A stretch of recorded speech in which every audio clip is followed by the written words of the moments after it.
Título 5: O inconsciente pessoal, o inconsciente suprapessoal ou coletivo.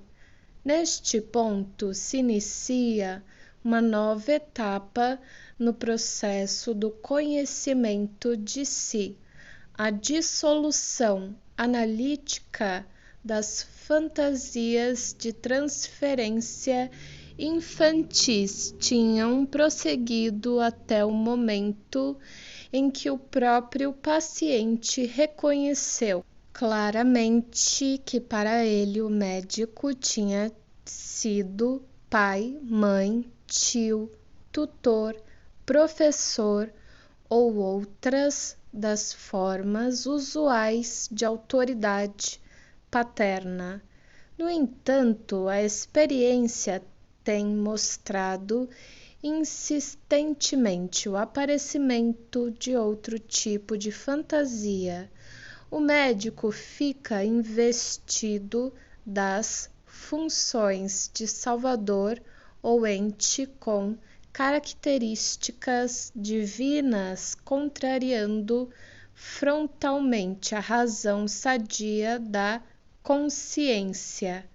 Pode acontecer também que esses atributos divinos não se limitem ao quadro cristão em que fomos criados e adotem, por exemplo, formas pagas, teriomórficas, formas animais. A transferência em si nada mais é do que uma projeção de conteúdos inconscientes. Primeiro são projetados os conteúdos chamados superficiais do inconsciente, reconhecido através de sonhos, sintomas e fantasias. Neste estado, o médico interessa como um amante eventual, mais ou menos como o rapaz italiano daquele caso. A seguir aparece preponderantemente como pai bondoso ou furibundo, conforme as qualidades que o pai verdadeiro tinha para o paciente. Uma vez ou outra, o médico também recebe atributos maternos, o que já pode parecer estranho, mas ainda está dentro dos limites do possível. Todas essas projeções de fantasias são calcadas em reminiscências pessoais. Finalmente, podem surgir fantasias de caráter exaltado. Nestes casos, o médico fica dotado de propriedades sobrenaturais. Torna-se um bruxo, um criminoso demoníaco, ou então o bem correspondente, um verdadeiro salvador. Também pode aparecer como uma mistura de ambos. Entenda-se bem, tudo isso não se passa necessariamente no consciente do paciente. São fantasias que surgem e representam um médico sob essas formas. Muitas vezes não entra na cabeça de tais pacientes que, na realidade, essas fantasias provêm deles mesmos e nada ou muito pouco tem a ver com o caráter do médico. Este engano ocorre por não existirem bases de reminiscências pessoais para este tipo de projeção. Ocasionalmente, podemos provar que em determinado momento de sua infância tiveram fantasias semelhantes em relação ao pai e à mãe, sem que os mesmos tivessem realmente dado motivo para isso. Freud demonstrou num pequeno trabalho como a vida de Leonardo da Vinci tinha sido influenciada pelo fato de ele ter tido duas mães, O fato das duas mães ou da dupla filiação era real na vida de Leonardo, embora imaginária. Outros artistas também sofreram a influência da dupla filiação. Benvenuto Cellini, por exemplo, teve fantasias a respeito dessa dupla filiação. Aliás, este é um tema mitológico. Muitos heróis legendários tiveram duas mães. A fantasia não vem do fato de os heróis terem duas mães, mas de uma imagem universal primordial, pertencente aos segredos da história do espírito humano, e não à esfera da reminiscência pessoal. Afora as recordações pessoais, existem em cada indivíduo as grandes imagens primordiais, como foram designadas acertadamente por Jacob Burckhardt, ou seja, a aptidão hereditária da imaginação humana de ser como era nos primórdios. Essa hereditariedade explica o fenômeno, no fundo surpreendente, de alguns temas e motivos de lendas se repetirem no mundo inteiro e em formas idênticas, além de explicar por que os nossos doentes mentais podem reproduzir exatamente as mesmas imagens e associações que conhecemos dos textos antigos. Meu livro Wandlungen und Symbole der Libido contém alguns exemplos. Isso não quer dizer em absoluto que as imaginações sejam hereditárias. Hereditária é apenas a capacidade de ter tais imagens, o que é bem diferente. Logo neste estágio mais adiantado do tratamento, em que as fantasias não repousam mais sobre reminiscências pessoais, trata-se da manifestação da camada mais profunda do inconsciente, onde jazem adormecidas as imagens humanas universais e originárias. Essas imagens ou motivos denominei-os arquétipos ou então dominantes. Essa descoberta significa mais um passo à frente na interpretação, a saber, a caracterização de duas camadas no inconsciente. Temos que distinguir o inconsciente pessoal do inconsciente impessoal ou suprapessoal. Chamamos este último de inconsciente coletivo, porque é desligado do inconsciente pessoal e por ser totalmente universal, e também porque seus conteúdos podem ser encontrados em toda parte, o que obviamente não é o caso dos conteúdos pessoais.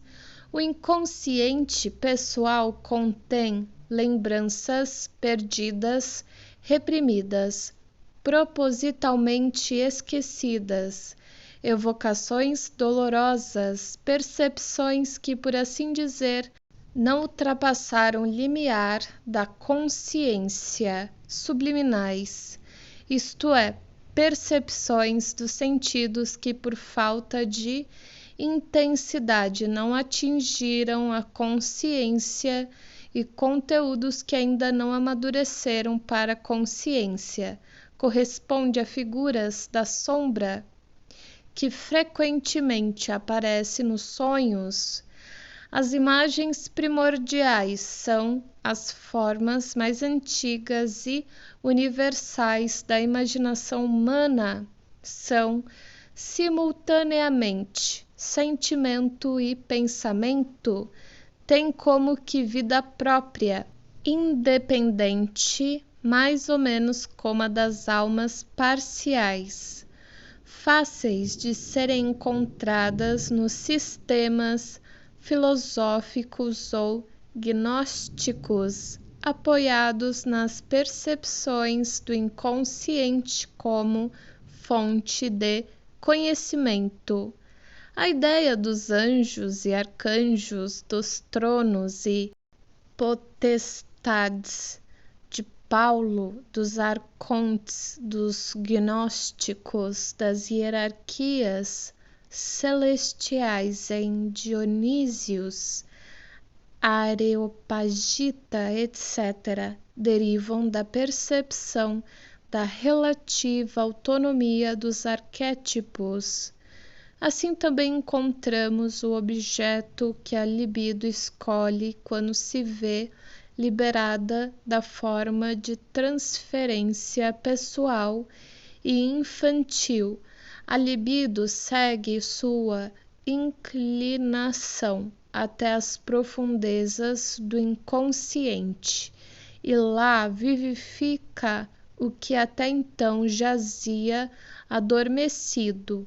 É a descoberta do tesouro oculto, a fonte inesgotável onde a humanidade sempre buscou seus deuses e demônios e todas as ideias suas mais fortes e poderosas ideias, sem as quais o ser humano deixa de ser humano.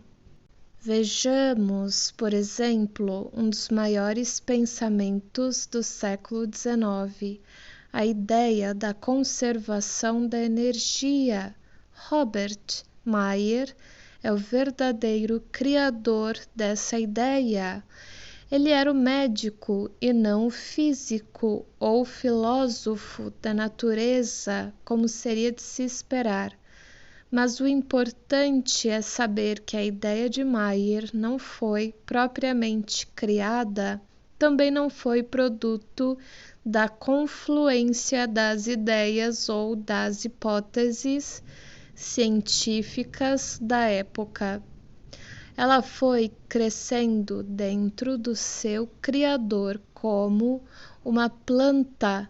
Mayer escreveu o seguinte numa carta a Griesinger, 1844, abre aspas, a teoria não foi chocada em escrivaninha, fecha aspas. A seguir informa sobre certas observações fisiológicas feitas em 1840 até 41 como médico da Marinha. Abre aspas. Se quisermos esclarecer certos pontos da fisiologia, fecha aspas, prossegue em sua carta, abre aspas, é indispensável conhecer os processos físicos. Isto se a matéria não for trabalhada de preferência do ponto de vista da metafísica, o que me desagrada profundamente. Ative-me, portanto, a física e lancei-me no assunto com tal paixão que pouco me interessavam as paragens exóticas que percorríamos, o que muitos vão achar ridículo, e preferia ficar a bordo onde podia trabalhar ininterruptamente e me sentia como que inspirado durante horas a fio.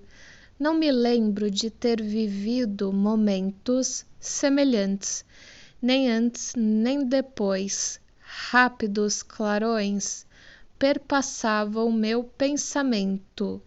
Isso foi no ancoradouro de Surabaya. Eram captados e imediata e avidamente perseguidos, levando por sua vez a novos objetos.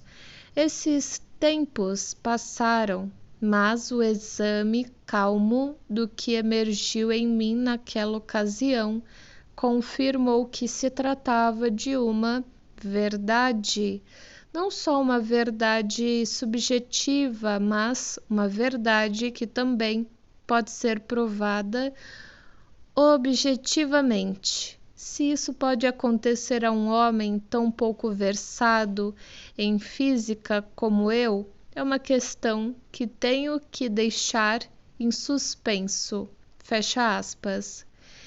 Em sua Energetic Helm, diz que o novo pensamento de Robert Mayer não se desenvolveu pouco a pouco a partir do afundamento das ideias tradicionais existentes sobre energia, mas pertence à ordem das ideias captadas intuitivamente, provindas de outras esferas de trabalho espiritual, que também faltam o pensamento, exigindo que os conceitos tradicionais o transformem de acordo com elas.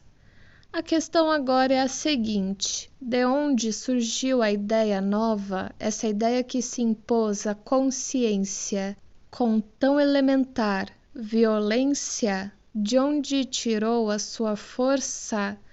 Essa força que se apoderou da consciência de modo a torná-la insensível às inúmeras atrações de uma primeira viagem aos trópicos?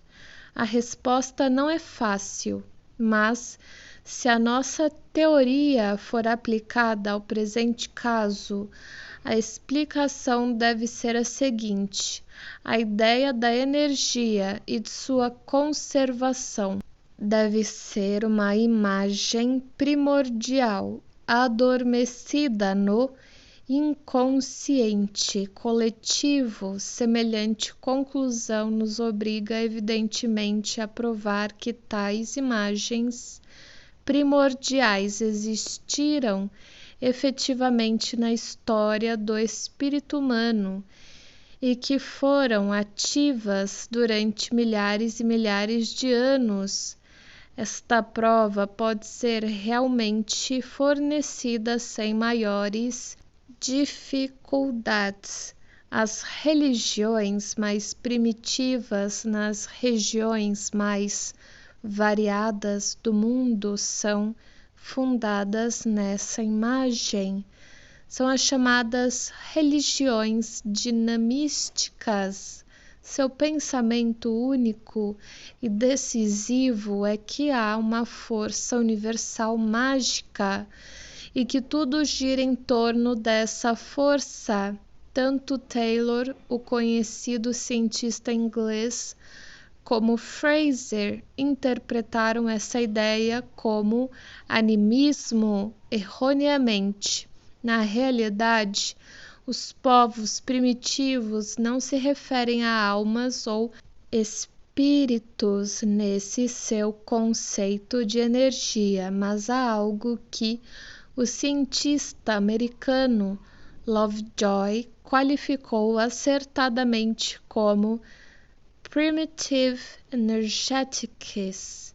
A este conceito corresponde a ideia de alma, espírito, Deus, saúde, força corporal, fertilidade, poder mágico, influência, poder, respeito, remédio, bem como certos estados de ânimo caracterizados pela liberação de afetos. Mulungu, precisamente este conceito primitivo de energia, significa para certos polinésios espírito, alma, ser demoníaco, poder mágico, respeito. E quando acontece algo assombroso, as pessoas exclamam Mulungu. Este conceito de energia também é a primeira versão do conceito de Deus entre os primitivos. A imagem desenvolveu-se em variações, sempre novas no decurso da história. No Antigo Testamento, a força mágica resplandece na sarça, que arde em chamas diante de Moisés. No Evangelho, manifesta-se pela descida do Espírito Santo em forma de línguas de fogo vindas do céu. Em Heráclito, aparece como energia universal, como o fogo eternamente vivo. Entre os persas é a viva luz do fogo do Raoma, da graça divina. Para os estoicos é o calor primordial, a força do destino. Na legenda medieval aparece como a aura, a auréola dos santos, desprendendo-se em forma de chamas do telhado da cabana onde o santo jaz em êxtase. As faces dos santos, essa força é vista como sol e plenitude da luz, segundo uma interpretação antiga. A própria alma é essa energia, a ideia de sua imortalidade é a de sua conservação. E na acepção budista e primitiva da metempsicose, está escrito assim, metempsicose, entre parênteses, transmigração da alma, reside a sua capacidade ilimitada de transformação e perene conservação. Há milênios o cérebro humano está impregnado dessa ideia. Por isso, jaz no inconsciente de todos à disposição de qualquer um. Apenas requer certas condições para vir à tona. Pelo visto, essas condições foram preenchidas no caso de Robert Mayer. Os maiores e melhores pensamentos da humanidade são moldados sobre imagens primordiais, como sobre a planta de um projeto. Muitas vezes já me perguntaram de onde provém esses arquétipos ou imagens primordiais. Suponho que sejam sedimentos de experiências constantemente revividas pela humanidade. Parece que a explicação não pode ser outra. Uma das experiências mais comuns e ao mesmo tempo mais impressionantes é o trajeto que o Sol parece percorrer todos os dias, enquanto o encararmos como esse processo físico conhecido. O nosso inconsciente nada nos revela a respeito. No entanto, encontramos o mito heróico do Sol nas suas mais variadas versões. É este mito, e não o processo físico, que configura o arquétipo solar. O mesmo podemos dizer das fases da Lua. O arquétipo é uma espécie de aptidão para reproduzir constantemente as mesmas ideias míticas, se não as mesmas, pelo menos parecidas. Parece, portanto, que aquilo que se impregna no inconsciente é exclusivamente a ideia da fantasia subjetiva provocada pelo processo físico. Logo, é possível supor que os arquétipos sejam as impressões gravadas pela repetição, reações subjetivas. É óbvio que tal suposição só posterga a solução do problema. Nada nos impede de supor que certos arquétipos já estejam presentes nos animais, pertençam ao sistoá da própria vida e, por conseguinte, sejam pura expressão viva cujo modo de ser dispensa qualquer outra explicação. Os arquétipos não são apenas impregnações, experiências típicas, incessantemente repetidas, mas também comportam empiricamente como forças ou tendências à repetição das mesmas experiências. Cada vez que um arquétipo aparece em um sonho, na fantasia ou na vida, ele traz consigo uma influência específica ou uma força que lhe confere um efeito luminoso e fascinante ou que impele a ação. Após este comentário sobre a formação de novas ideias a partir do tesouro das imagens primordiais, voltemos ao processo da transferência. Vimos que a libido captou seu novo objeto justamente nas fantasias extravagantes e aparentemente sem nexo, a saber, os conteúdos do inconsciente coletivo. Como já dizia, a projeção das imagens primordiais no médico é um perigo que não pode ser subestimado no prosseguimento do tratamento.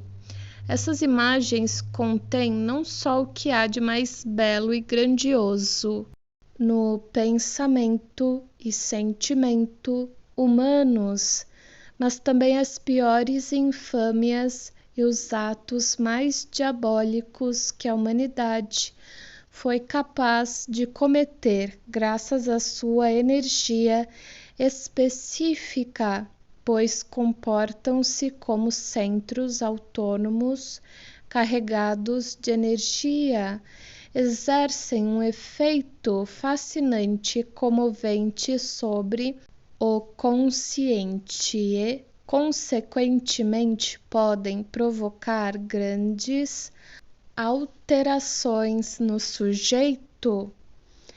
Isto é constatado nas conversões religiosas e influências por sugestão, e muito especialmente na eclosão de certas formas de esquizofrenia.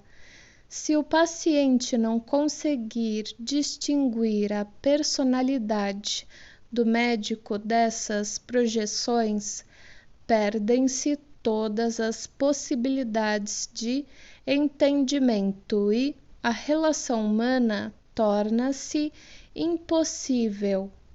Se o paciente evitar este perigo, mas cair na introjeção dessas imagens, isto é, se atribuir essas qualidades não mais ao médico, mas a si mesmo, corre um perigo tão grave quanto o anterior.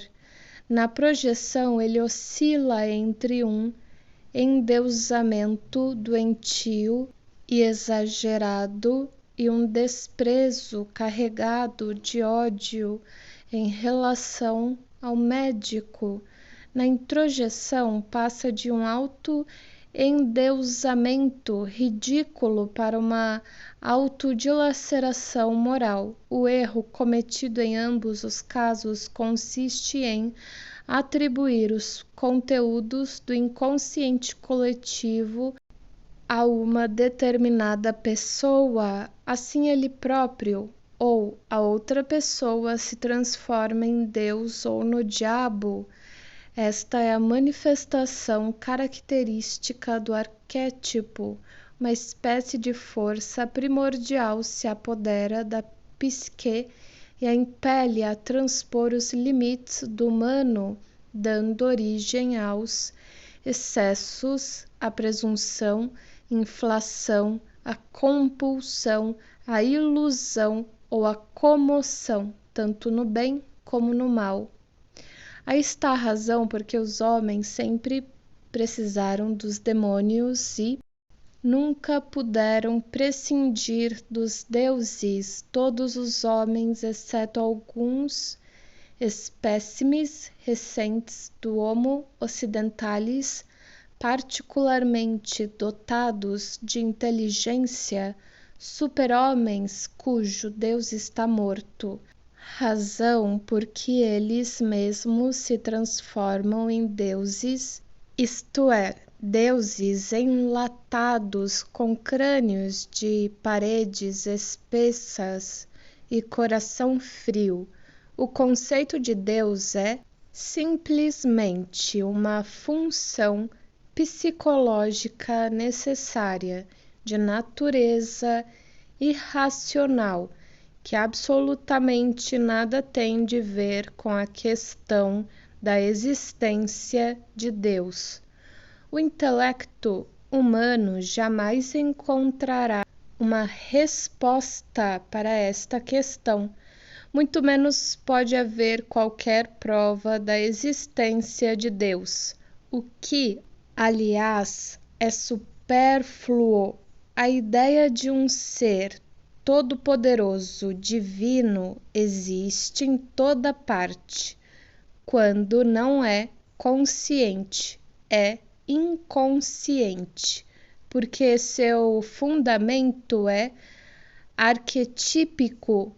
Há alguma coisa em nossa alma que tem um poder superior, travessão, não sendo um Deus conscientemente. Então é, pelo menos, o estômago no dizer de Paulo. Por isso acho mais sábio reconhecer conscientemente a ideia de Deus, caso contrário, outra coisa fica em seu lugar. Em geral, uma coisa sem importância, ou uma asneira qualquer, invenções de consciências esclarecidas. Nosso intelecto sabe perfeitamente que não tem capacidade para pensar Deus e muito menos para imaginar que Ele existe realmente e como Ele é. A questão da existência de Deus não tem resposta possível, mas o consensus gentium, o consenso dos povos, fala dos deuses há milênios e dentro de milênios ainda deles falará.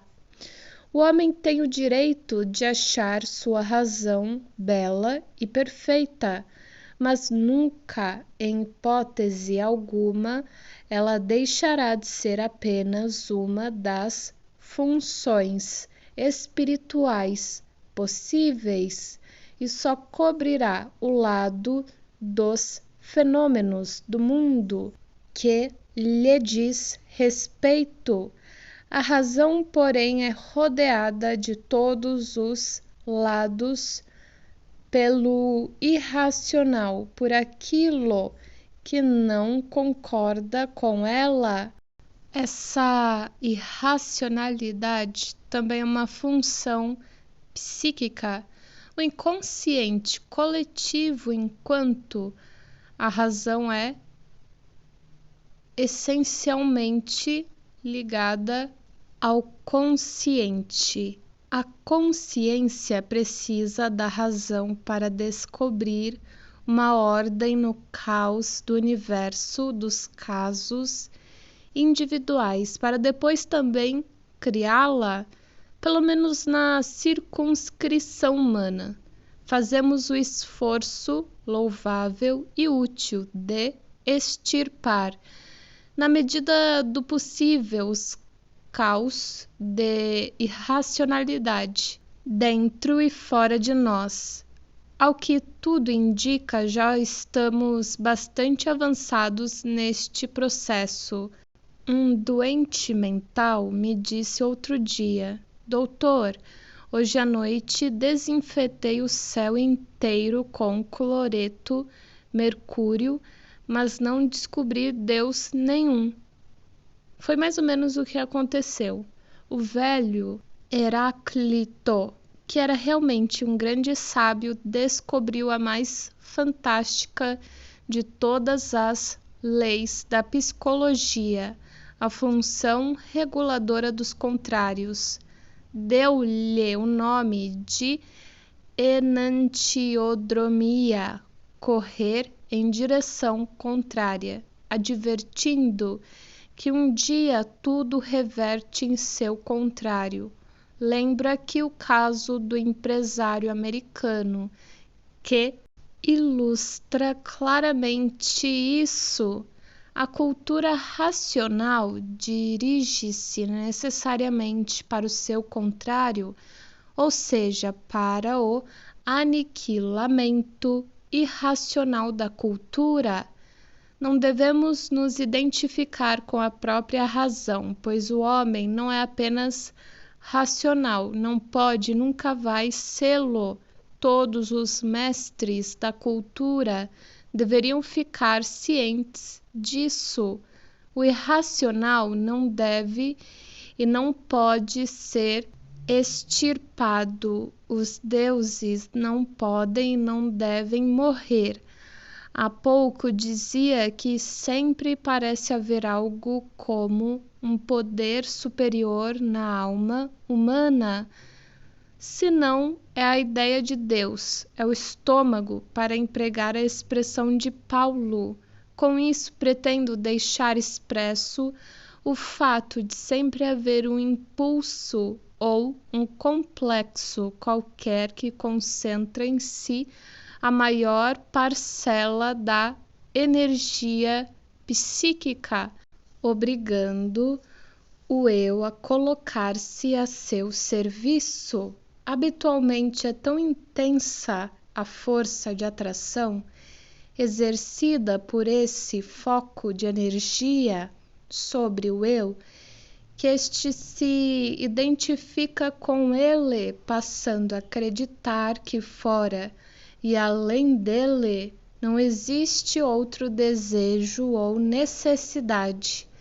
É assim que se forma uma mania, monomania, possessão ou uma tremenda unilateralidade que compreende gravemente o equilíbrio psíquico, o poder de concentrar toda a capacidade num ponto. Só é sem dúvida alguma o segredo de certos êxitos, razão porque a civilização se esforça ao máximo em cultivar especializações. A paixão, ou seja, a acumulação de energia em torno de uma monomania, é o que os antigos chamavam de Deus. E mesmo na linguagem atual, isso ainda persiste. As pessoas dizem: fulano endeusou isso ou aquilo. Estamos certos de que ainda podemos querer ou escolher, e não percebemos que já estamos possessos, que o nosso interesse já é senhor e usurpou todo o poder. Esses interesses são como deuses quando reconhecidos e aceitos por muitos, pouco a pouco formam uma igreja, agrupando ao seu redor todo um rebanho de fiéis. Chamamos isso organização. Segue-se a reação desorganizadora que pretende expulsar o demônio com Beelzebu. A enantiodromia, ameaça inevitável de qualquer movimento que alcança uma indiscutível superioridade, não é a solução do problema, porque em sua desorganização é tão cega quanto em sua organização. Só escapa à crueldade da lei da enantiodromia quem é capaz de diferenciar do inconsciente, não através da repressão do mesmo, travessão, pois assim haveria simplesmente um ataque pelas costas, travessão, mas colocando-o ostensivamente à sua frente, como algo a parte, distinto de si. Só mediante este trabalho preparatório será possível solucionar o dilema a que aludi anteriormente. O paciente precisa aprender a distinguir o eu do não eu, isto é, da psique coletiva. Assim adquire o material com que vai ter que se haver daí em diante, e por muito tempo ainda, a energia antes aplicada de forma inaproveitável, patológica, encontra seu campo apropriado para diferenciar o eu do não eu. É indispensável para o homem, travessão, na função de eu, travessão, se conserve em terra firme, isto é, cumpra seu dever em relação à vida e em todos os sentidos manifesta sua vitalidade como membro ativo da sociedade humana. Tudo quanto deixar de fazer nesse sentido cairá no inconsciente e reforçará a posição do mesmo. E ainda por cima ele se arrisca a ser engolido pelo inconsciente. Essa infração, porém, é severamente punida. O velho Sinésios insinua que a alma espiritualizada se torna Deus e demônio e sofre nesse estado a punição divina, o estado de estraçalhamento do Zagreu, o estado pelo qual Nietzsche passou no início de sua doença mental. A enantiodromia é o estar dilacerado nos pares contrários. Estes são próprios do Deus ser, não sei porquê, mas é do Deus ser. Portanto, do homem divinizado, que deve sua semelhança a Deus, a vitória sobre seus deuses. Assim que começamos a falar do inconsciente coletivo, nós nos colocamos numa esfera, numa etapa do problema que não pode ser levada em conta no início da análise prática de jovens ou de pessoas que ficaram por demasiado tempo no estágio infantil. Quando as imagens de pai e mãe ainda têm que ser superadas e quando ainda tem que ser conquistada uma parcela de experiência da vida exterior, que o homem comum possui naturalmente, é melhor nem falar de inconsciente coletivo, nem do problema dos contrários. Mas assim que as coisas transmitidas pelos pais e as ilusões juvenis estiverem superadas, ou pelo menos a ponto de serem superadas, está na hora de falar do problema dos contrários e do inconsciente coletivo. Neste ponto já nos encontramos fora do alcance das reduções freudianas e adlerianas. O que preocupa não é mais a questão de como desembaraçar-se de todos os empecilhos ao exercício de uma profissão, ao casamento ou a fazer qualquer coisa que signifique expansão de vida. Estamos diante do problema de encontrar o sentido que possibilite o prosseguimento da vida, entendendo-se por vida algo mais do que simples resignação e saudosismo.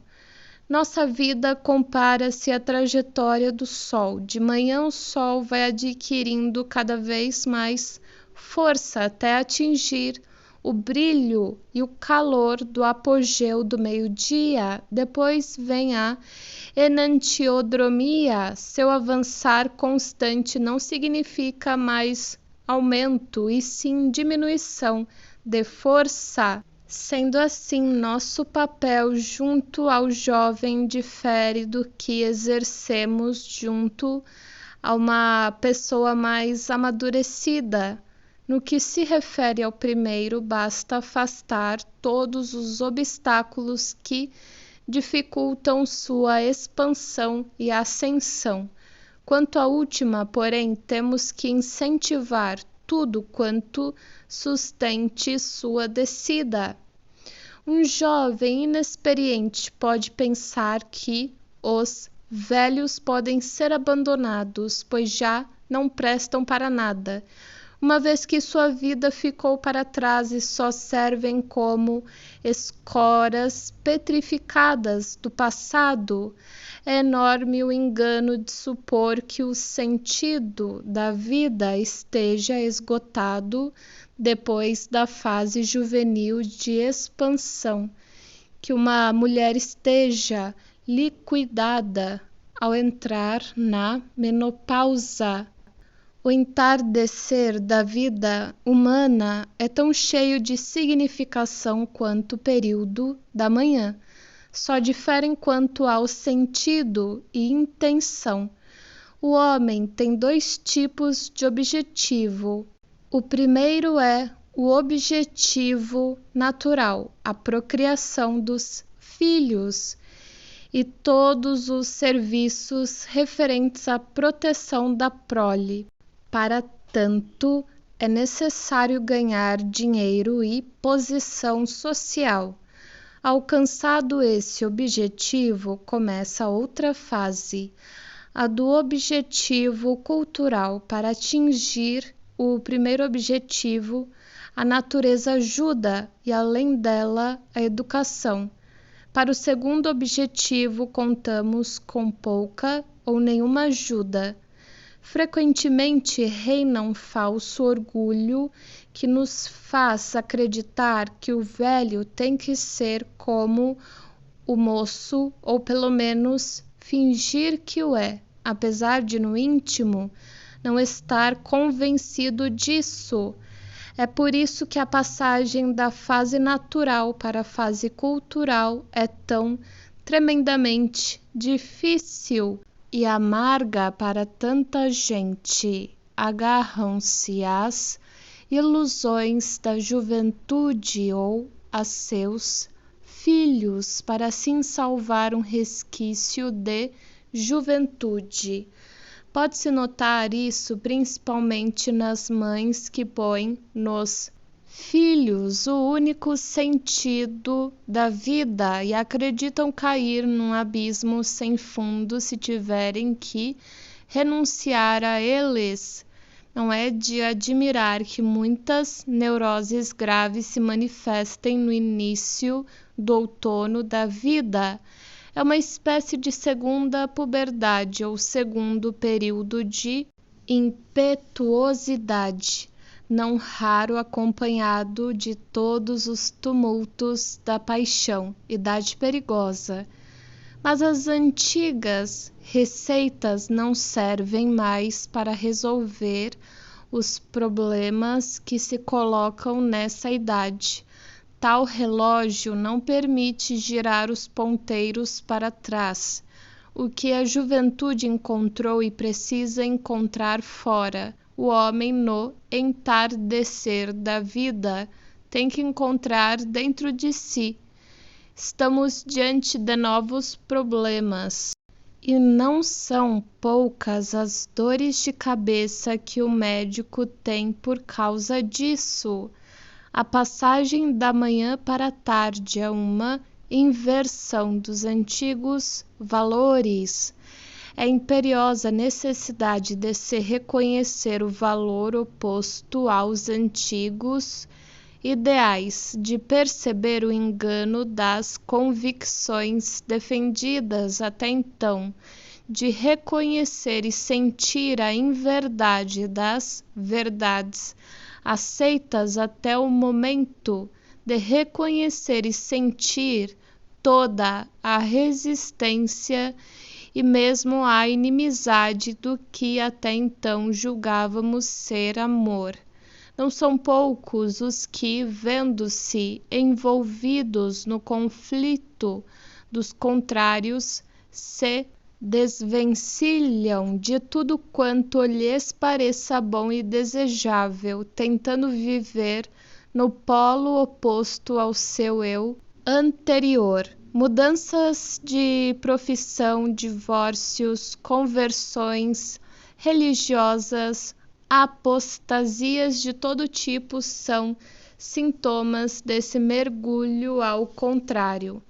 A desvantagem da conversão radical ao seu contrário é a repressão da vida passada, o que produz um estado de desequilíbrio tão grande quanto o anterior, quando os contrários correspondentes às virtudes e valores conscientes ainda eram recalcados e inconscientes. As perturbações neuróticas anteriores, determinadas pela inconsciência das fantasias antagônicas, correspondem agora a novas perturbações provocadas pela repressão dos ídolos antigos. Cometem um erro grosseiro ao acreditar que o reconhecimento do desvalor num valor ou da inverdade numa verdade impliquem na supressão desses valores ou verdades. O que acontece é que se tornam relativos. Tudo que é humano é relativo porque repousa numa oposição interior de contrários, constituindo um fenômeno energético. A energia, porém, é produzida necessariamente a partir de uma oposição que lhe é anterior e sem a qual simplesmente não pode haver energia. Sempre é preciso haver alto e o baixo, o quente e o frio, etc., para poder realizar-se o processo da compensação, que é a própria energia. Portanto, a tendência a renegar todos os valores anteriores para favorecer o seu contrário é tão exagerada quanto a unilateralidade anterior. Mas quando se descartam os valores incontestáveis e universalmente reconhecidos, o prejuízo é fatal. Quem age desta forma perde-se juntamente com os seus valores, como Nietzsche já dissera. Não se trata de uma conversão no seu contrário, mas de uma conservação dos antigos valores, acrescidos de um reconhecimento do seu contrário. Isto significa conflito e ruptura consigo mesmo. É compreensível que assuste tanto filosófica como moralmente. Por isso, é mais frequente procurar a solução no enrijecimento convulsivo dos pontos de vista defendidos até então do que numa conversão no seu contrário.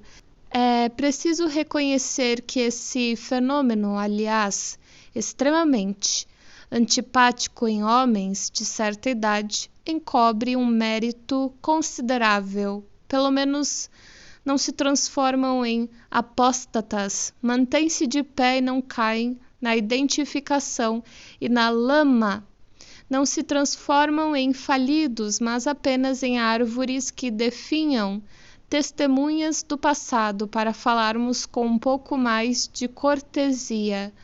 Mas os sintomas concomitantes, rigidez, petrificação, bitolamento, incapacidade de evoluir, dos laudatores temporis acti, são desagradáveis. e até prejudiciais, pois a maneira de representar uma verdade ou outro valor qualquer é tão rígida e violenta que a rudeza tem mais força de repulsão do que o valor possui força de atração.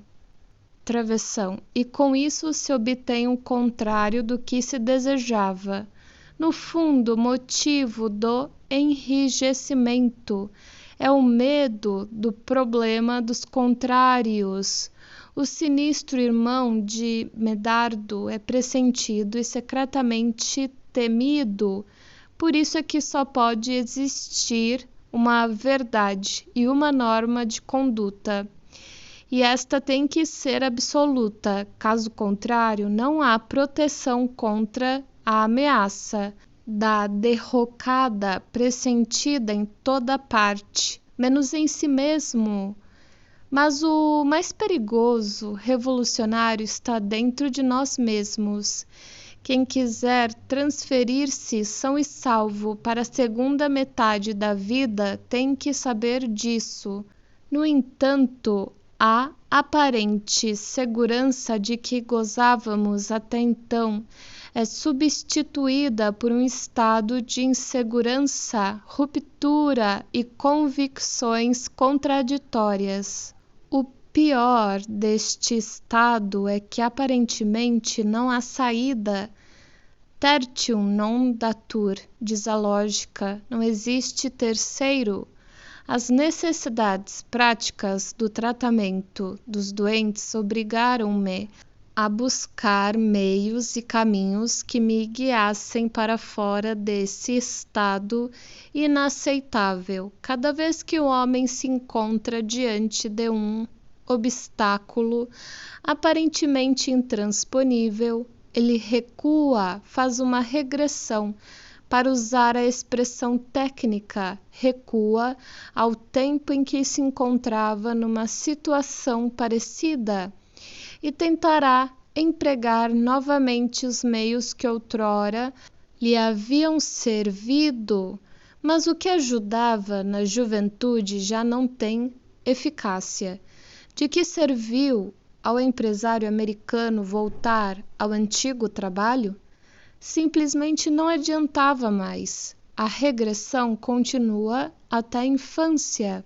Por isso, muitos neuróticos velhos se infantilizam e, finalmente, até o tempo anterior à infância.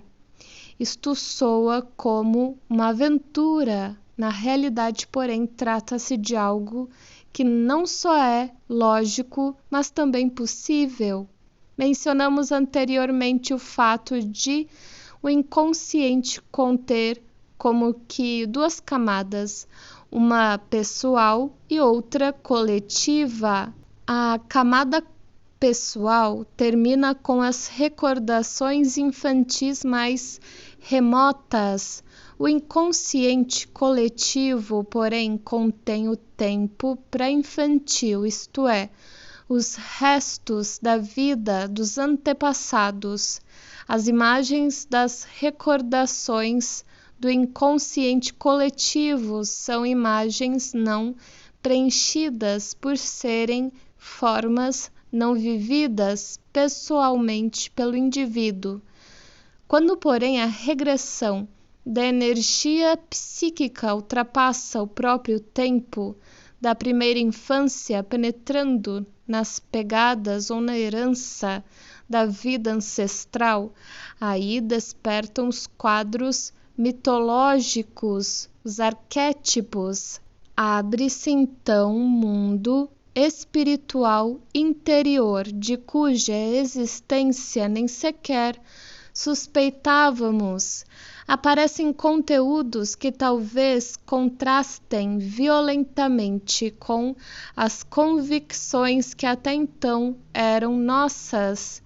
É tal a intensidade desses quadros que nos parece inteiramente compreensível que milhões de pessoas cultas tenham aderido à teosofia ou à antroposofia.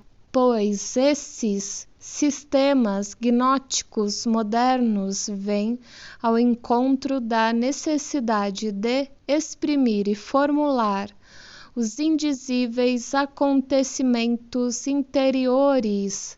As outras formas de religião cristã existentes, inclusive o catolicismo, não conseguiram, apesar de este ser capaz de exprimir muito melhor do que o protestantismo tais realidades interiores através de simbolismos dogmáticos e rituais. Mas, mesmo assim, nem no passado, nem no presente atingiu a plenitude do simbolismo pagão da antiguidade. É esta a razão por que o paganismo permaneceu ainda por muitos séculos na era cristã, transformando-se pouco a pouco em correntes subterrâneas. Estas nunca perderam totalmente sua energia vital desde a Baixa Idade Média até a Idade Moderna. Na realidade, desapareceram da superfície, no entanto, transfiguradas, voltam de novo para compensar a unilateralidade da orientação da consciência moderna.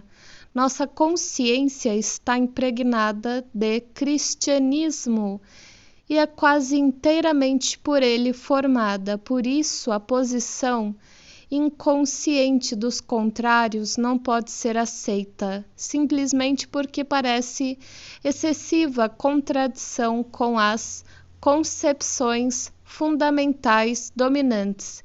Quanto mais unilateral, rígida e incondicional for a defesa de um ponto de vista, tanto mais agressivo, hostil, incompatível se tornará o outro, de modo que, a princípio, a reconciliação tem poucas perspectivas de sucesso. Mas se o consciente pelo menos reconhecer a relativa validade de todas as opiniões humanas, o contrário também perde algo de sua incompatibilidade. Entretanto, esse contrário procura uma expressão adequada, por exemplo, nas religiões orientais, no budismo, no hinduísmo e no taoísmo. O sincretismo, mistura e combinação da teosofia, vem amplamente ao encontro dessa necessidade e explica o seu elevado número de adeptos. Através da ocupação ligada ao tratamento analítico surgem experiências de natureza arquetípica, à procura de expressão e forma. Evidentemente, não é esta a única maneira de se experimentar coisas desse tipo. Não raro se produzem experiências arquetípicas espontâneas, não apenas em pessoas com um espírito psicológico. Muitas vezes fiquei sabendo de sonhos e visões extraordinários de pessoas de cuja saúde mental nem o próprio especialista podia duvidar. A experiência do arquétipo é frequentemente guardada como o segredo mais íntimo, visto que nos atinge no âmago. É uma espécie de experiência primordial do não-eu, da alma, de um confronto interior, um verdadeiro desafio. É compreensível que se procure socorro em imagens paralelas. O acontecimento original poderá ser reinterpretado de acordo com imagens alheias com a maior facilidade. Um caso típico desses é a visão da trindade do irmão Niklaus von der Flue. Outro exemplo é a visão da cobra de múltiplos olhos de Inácio de Loyola, que a princípio foi interpretada como sendo uma visão divina e depois como uma visão diabólica.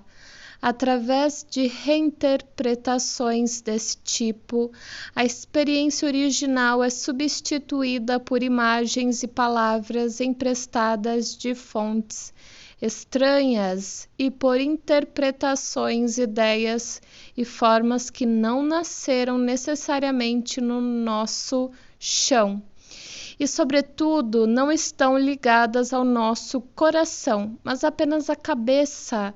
E a cabeça nem mesmo é capaz de as pensar claramente, porque jamais as teria inventado. São um bem roubado, que não prospera.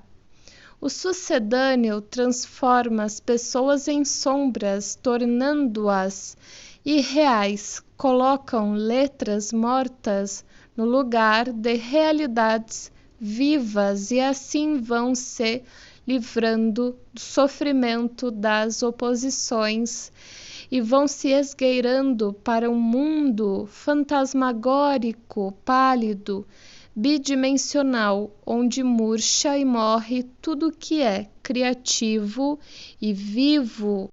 Os acontecimentos indizíveis provocados pela regressão ao tempo pré-infantil não exigem sucedâneos, mas uma realização individual na vida e na obra de cada um. Aquelas imagens se formaram a partir da vida, do sofrimento e da alegria dos antepassados e querem voltar de novo à vida com experiência e como ação. Mas por causa de sua oposição à consciência não podem ser traduzidas imediatamente para o nosso mundo, mas é preciso achar um caminho intermediário, conciliatório, entre a realidade consciente e a inconsciente.